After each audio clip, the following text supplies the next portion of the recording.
Hey, my name's Fraser and welcome to episode 5 of my Photon Smasher adventure. And in today's episode, I'm going to have a go at some handmade electronic music.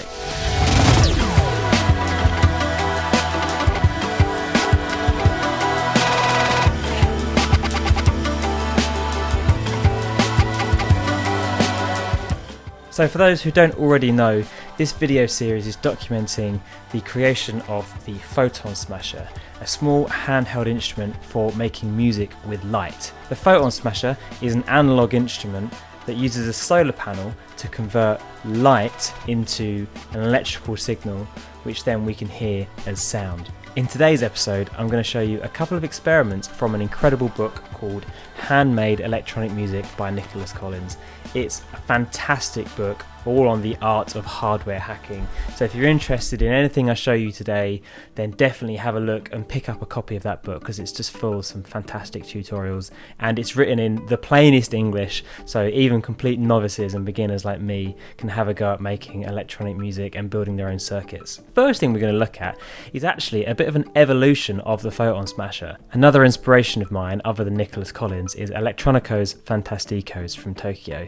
They're an incredible collective who turn old household electronics into musical instruments, like turning old CRT TVs into guitars or drums, and also desktop fans into guitars as well. And it's that one in particular I want to look at today, because I think there's something really interesting going on there that I could use with the Photon Smasher. From my understanding, the way that desktop fan works is if you look at it, there's a light shining from behind, and in the hand of the performer they've got what I can imagine is a solar panel and a button that's allowing them to allow the signal through or not. As they move that across the front face of the guitar or the fan, you'll notice that there are little marks on the front of the fan. Now what I believe they are markings where there is a hole in the blade of the fan as it spins around, allowing the light to penetrate through. Since they're at different places along the blade, they'll all be travelling different circumferences, so you'll hear different pitches. I want to do a little bit of a riff on this idea, so to speak, for a guitar. And what I've done is, to begin, I've actually drilled a hole in the middle of a solar panel, and unbelievably, it still works. And I've got a DC motor, and I've got a disc with some holes cut into it. Now, this is a prototype, so it's quite small. So let's have a listen to what this sounds like when I put it all together.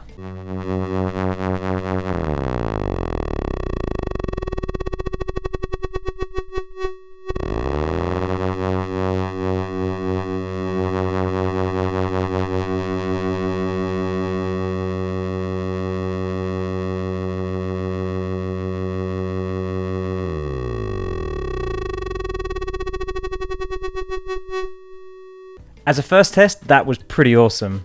Okay, next steps is to take this prototype and to turn it into a version 1. But before we do that, there's another cool experiment I want to show you, because I think I'm going to have to build that as well. So hold that thought and let's have a look at experiment number 2. This is an LDR, a light dependent resistor. And what we're going to do is we're going to use this to create a gate. So we can use one light to control the sound of another. Let me show you what I mean. What this is going to allow me to do is still listen to the original light source. So I've got a mic light here, nice and bassy.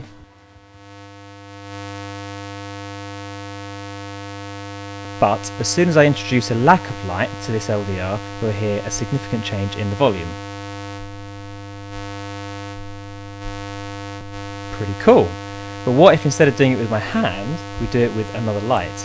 Nice. So we're using this flashing blue light to turn on and off the constant red light. Let's see what the rhythm of SpongeBob has to add to the mix. Ah, cool.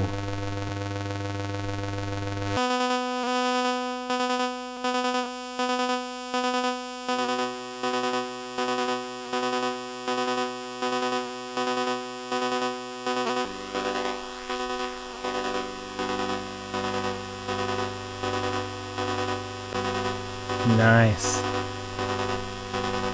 So as one of the smaller hot tub lights is kind of filtering, it's sort of cutting through that and giving a really lovely evolving pad sound. Almost like an arpeggiator.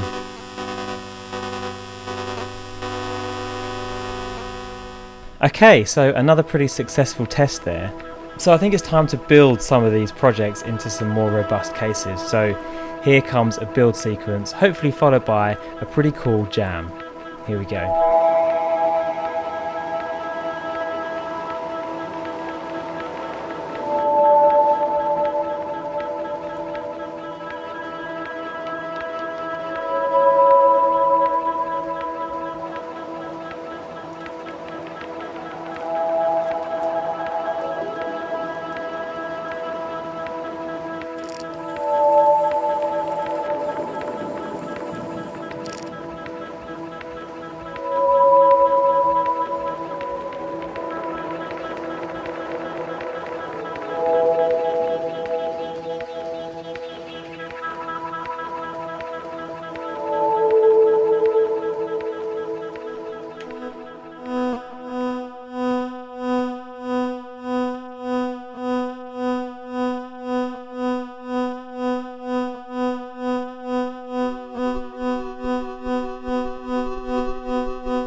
Okay, there we go. That is a demonstration of my two new creations. I'm super happy with how that was sounding. I really love how you could seamlessly move between these ethereal drones and then really choppy rhythms just by changing the nature of the light that is on top of the LDR.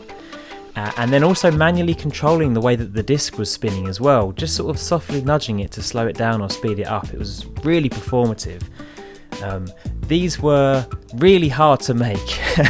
Way harder than I anticipated. I had all sorts of problems along the way. Although the circuits are really simple, I actually found making the cases was the hardest part of this build process. But I got there in the end, and I'm really happy with how it's sounding. And if you like what you heard, then you can hear me live supporting Torp at Colchester Arts Centre on Tuesday the 10th of August. So if you want to come along, the link for tickets is in the description down below. Thanks for watching. Please do consider subscribing. If you've got a name for these instruments, because I don't, then leave a comment down below, and I look forward to seeing you in the next video. Cheers. Bye bye.